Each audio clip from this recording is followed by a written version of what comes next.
Hi all. तो आज question है लीड कोड का डेली चैलेंज। तो आज 29 है। आई होप आप लोग अच्छे ही होंगे। तो चलिए आज देखते हैं क्या है। Count number of teams. ये है लीड कोड का प्रॉब्लम 1395। तो there are N soldier standing in a line, each soldier is assigned a unique rating value. कि यहाँ पे ये कह रहा है कि एक एक एरे है जिसको एन उसमें इनपुट्स हैं, और ईच इनपुट रिप्रेजेंट कर रहा है एक सोल्जर को जिसकी यूनिक रेटिंग वैल्यू, मतलब किसी दो सोल्जर की एक रेटिंग नहीं हो सकती, हर एक की यूनिक है। तो हमें एक टीम बनानी है 3 सोल्जर्स की among the following rule. Rule क्या कहता है कि हमें 3 सोल्जर सेलेक्ट करने हैं आई जे के, मतलब किसी भी इंडेक्स पे हो सकते हैं आई जे के। ठीक है। और वो वैलिड तब होगी कि जब रेटिंग आई ग्रेटर देन रेटिंग आई से बड़ा रेटिंग जे, जे से के। मीन्स या फिर वो इंक्रीजिंग ऑर्डर में हो या स्ट्रिक्टली डिक्रीजिंग ऑर्डर में हो। ठीक है। तो वो तीन हमें ऐसा लेना है कि जो उनकी पोजीशंस हो, जो उनकी रेटिंग की वैल्यूज़ है, वो स्ट्रिक्टली इंक्रीजिंग हो या स्ट्रिक्टली डिक्रीजिंग हो। तो ऐसी हम कितनी पॉसिबल हम बना सकते हैं। तो ये यहाँ पे मीडियम लेवल का क्वेश्चन। आई थिंक अगर आप ब्रूट फोर्स सोच रहे हो तो ये इजी में आ जाता है। अब ब्रूट फोर्स हम कैसे समझ रहे हैं, चलिए हम एक इनपुट ले लेते हैं रेटिंग अभी के लिए, और इसको समझते हैं कि हाँ हम कहना क्या चाहते हैं। ठीक है। आई थिंक ठीक है, ये विजिबल होगा आप लोग को। तो यहाँ पे हमें एक मिला हुआ है 25341। तो ये हमारा एरर है। तो अगर आप वैसे वर्बली देखो कि अगर हम देख रहे हैं तो हमें क्या, तो यहाँ क्या क्या पॉसिबल बना सकते हैं। अगर हम 2 को कंसीडर करते हैं तो हम आगे इससे अगर इंक्रीजिंग का अगर बात करें अभी, तो हम 2 से बड़ा 5 ले सकते हैं। बट 5 से बड़ा हमें कोई नहीं मिलेगा, तो हम स्ट्रिक्टली इंक्रीजिंग नहीं बना पाएंगे, तो हम 5 को नहीं ले पाएंगे।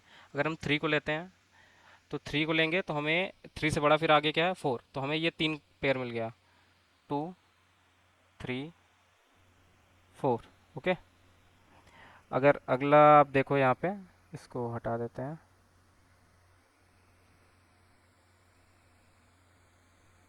ठीक। अब अगला पेयर देखो। तो अगर हम 2 से ही शुरू करते हैं, 5 तुम ले नहीं पाएंगे, 3 हमने कंसीडर कर दिया, अब हम 4 कंसीडर करते हैं, तो आगे हम और कुछ नहीं ले पाएंगे, 4 से बड़ा कुछ है नहीं। ठीक है, ये इंक्रीजिंग केस में। अगर हम 5 ले लें, 5 से कोई पॉसिबल है नहीं क्योंकि 5 से बड़ा कुछ है ही नहीं यहाँ पे।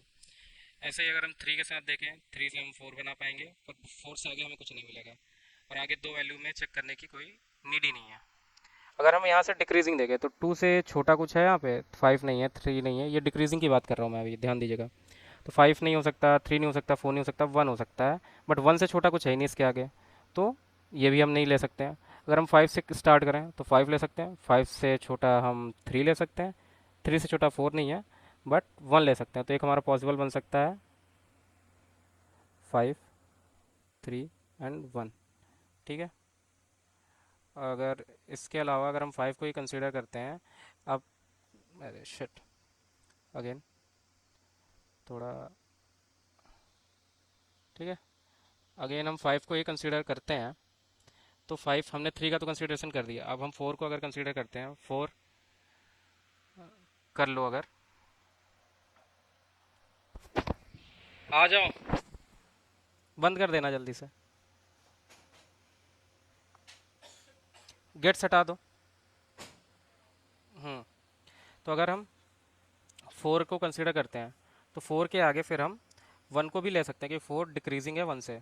तो ये भी एक हमारा पॉसिबल टीम बन सकती है, जो कि 5 4 1। ओके। इसके अलावा अगर हम 3 कंसीडर कर रहे हैं तो 3 ले सकते हैं, 1 ले सकते हैं, फिर इसके आगे कुछ नहीं मिलेगा। मतलब यही तीन एक पॉसिबल आंसर हो सकते हैं। ठीक है। तो अगर हम टेक्स्ट के फॉर्म में लिखें तो एक हमारा हो सकता है 2 3 4, एक हो सकता है 5 3 1, एक देखोगे 5 4 1। ये हमारे पॉसिबल आंसर हो सकते हैं। ठीक है। ठीक है। तो अब इसमें एक चीज़ आप कॉमन नोट करेगा कि यहाँ पे जो ये सेंटर, एक मैं दिखाता हूँ कि यहाँ पे आप नोट करो, ये जो सेंटर्ड वैल्यू है, ठीक है, इसके लेफ़्ट और राइट में या फिर क्या होगा, आप, मैं दिखाता हूँ, या फिर इसके लेफ़्ट में स्ट्रिक इससे छोटा वैल्यू होगा और जस्ट राइट में इससे ऊपर की वैल्यू होगी। मींस ये जो टीम बननी होगी उनकी रेटिंग इंक्रीजिंग ऑर्डर में होगी, मीन्स वो लीनियरली इंक्रीज कर रही होगी, ठीक है। या फिर आप यहाँ पे देखो तो ये डिक्रीजिंग ऑर्डर मतलब मीन्स 5 3 1, ठीक है। तो इनके जो ग्राफ आप देखोगे वो डिक्रीजिंग ऑर्डर में है। तो बेसिकली क्या हो सकता है कि हम एक तो बेसिक कंडीशन की जो हमारी सोल्जर्स की एरे होनी चाहिए वो 3 से छोटी हो ही नहीं सकती, 3 तो मिनिमम रिक्वायर्ड है। अब 3 रिक्वायर्ड, हम मिडिल एलिमेंट पे ध्यान देंगे तो हम यहाँ पे अगर हम सोचें इसको कैसे कर सकते हो तो आप देखो कि अगर हम मिडिल एलिमेंट को कंसिडरेशन में लें फॉर 3, तो हम अगर ये निकाल लें कि 3 से छोटे कितने हैं, ठीक है, एंड 3 से स्ट्रिक्टली बड़े कितने हैं। इस केस में दो होगा, एक होगा एक होगा यहाँ पे मैं लिखता हूँ, एक होगा इंक्रीजिंग केस और दूसरा होगा डिक्रीजिंग केस, ठीक है। स्पेलिंग गलत हो तो देख लेना एक बार, इंक्रीजिंग एंड डिक्रीजिंग, ठीक है। अब इसमें इंक्रीजिंग में क्या होगा, या फिर अगर हमारे पास एक एरे गिवन है, एक वैल्यू हमारे पास गिवन है, सपोज करो ये हमारे पास,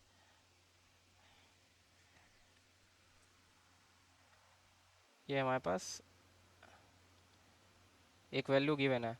तो अगर हमें यहाँ पे फिल करना है, यहाँ पे फिल करना है, यहाँ पे फिल करना है, यहाँ फिल करना है, सपोज करो ये इंक्रीजिंग है, मीन्स लेफ्ट साइड में इसके लोअर वैल्यूज़ है, राइट साइड में हायर वैल्यूज़ है।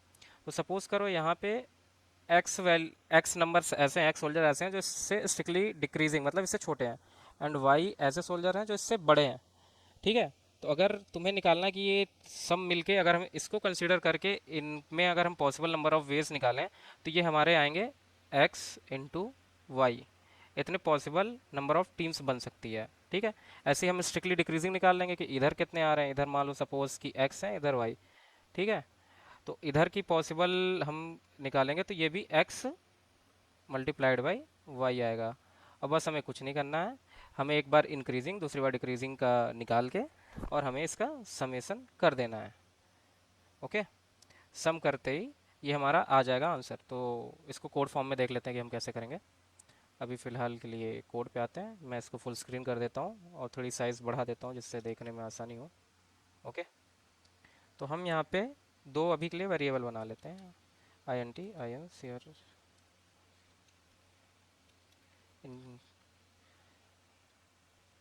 इंक्रीजिंग अभी फाइन फ़िलहाल के लिए ज़ीरो, और दूसरा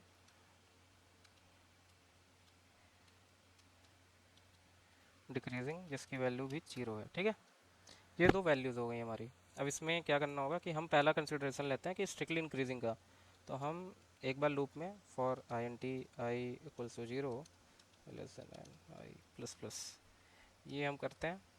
अब इसके अंदर हमें देखना पड़ेगा कि जहाँ हम आई से स्टार्ट कर रहे हैं इससे पहले और इससे बाद में कितनी हमारी वैल्यूज़ थी, कि जो हम जिन एक्स एंड वाई बेसिकली निकालना है। तो हम एक अभी के लिए वैल्यू दे देते हैं I N T X equals to zero and Y equals to zero, ठीक है। अब हम क्या करेंगे, अब हम फॉर एक बार हम आगे जाके देखेंगे कि मतलब हायर कितनी है, एक बार पीछे जाके देखेंगे। तो अभी हम I N T J equals to I -1 से स्टार्ट करते हैं एंड जे जब तक greater than equals to zero है एंड जे -1 ये हम अभी पीछे के लिए वैल्यू देख रहे हैं कि हम कितनी हमारी पॉसिबल हो सकती हैं। तो अगर एक ही कंडीशन है तुम्हारे फॉर लूप में आई फ्लिप में, तो अगर तुम क्या कहते हैं कर्ली ब्रेसेस नहीं भी लेते हो तो चल जाता है।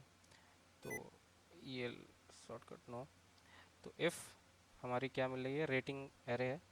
तो इफ़ रेटिंग आई, हमें पीछे देखना है छोटे कितने हैं, तो रेटिंग आई से छोटे कितने हैं, तो मीन्स रेटिंग आई से छोटे हम कैसे, रेटिंग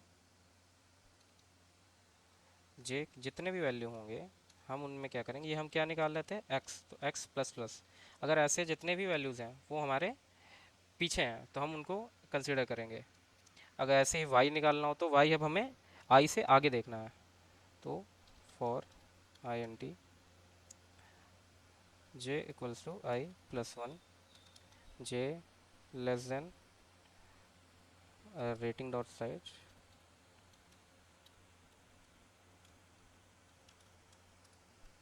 जे प्लस प्लस, ओके। तो ये हमारा आगे की एरे के लिए हो गया। अब इस केस में अगर हम नहीं भी लेते ये ब्रैकेट तो हमारा काम चल सकता है। इफ़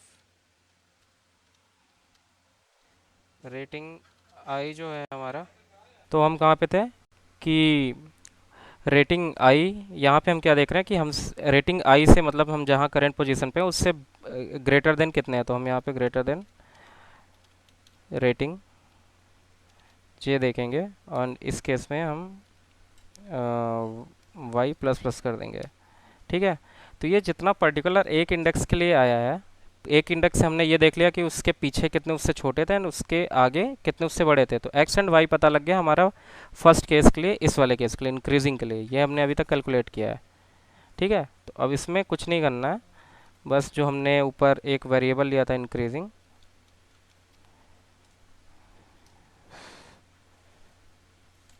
इंक्रीजिंग इसमें ऐड ऑन कर देना है एक्स इंटू वाई, जैसा कि हमने उधर देखा था X into Y add on कर देना है। तो ये हमारा केस वन हो गया। ठीक है। केस टू के लिए बस कुछ नहीं करना है, इसी में बस इफ़ एंड एल्स करना है, तो हम कॉपी पेस्ट भी कर सकते हैं टाइम बचाने के लिए। ठीक है। अब ये डिक्रीजिंग का केस है, तो फिर हम जीरो से एन ट्रेवर्स कर रहे हैं, x zero Y zero.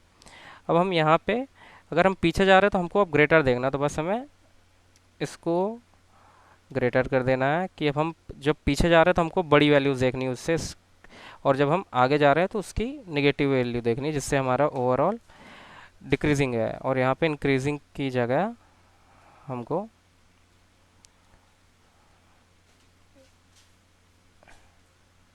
Increasing की जगह हमको डिक्रीजिंग में वैल्यूज इंक्रीज करनी है, तो यहाँ पे ऐड ऑन कर देंगे डिक्रीजिंग।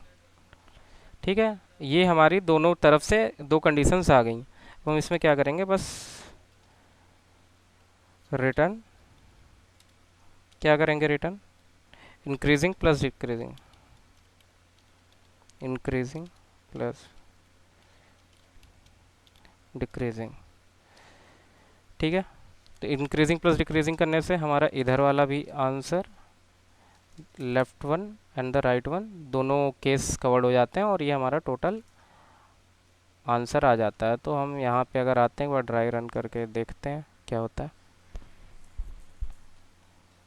अच्छा, एन तो हमें डिफाइंड नहीं है, हमने कहाँ पे एन यूज़ कर लिया है।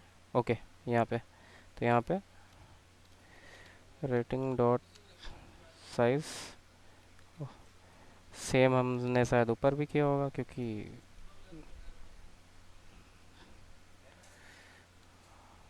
शट,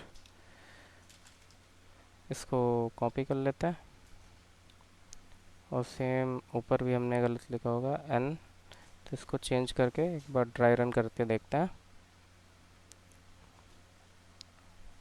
तो तीनों टेस्ट केस के लिए चल रहा है, एक बार सबमिट करके देखते हैं। हाँ, तो ये सबमिट हो गया। तो आई होप आपको समझ में आया होगा। तो अगर ठीक लगा हो वीडियो तो लाइक सब्सक्राइब कर दीजिएगा। Thanks for watching.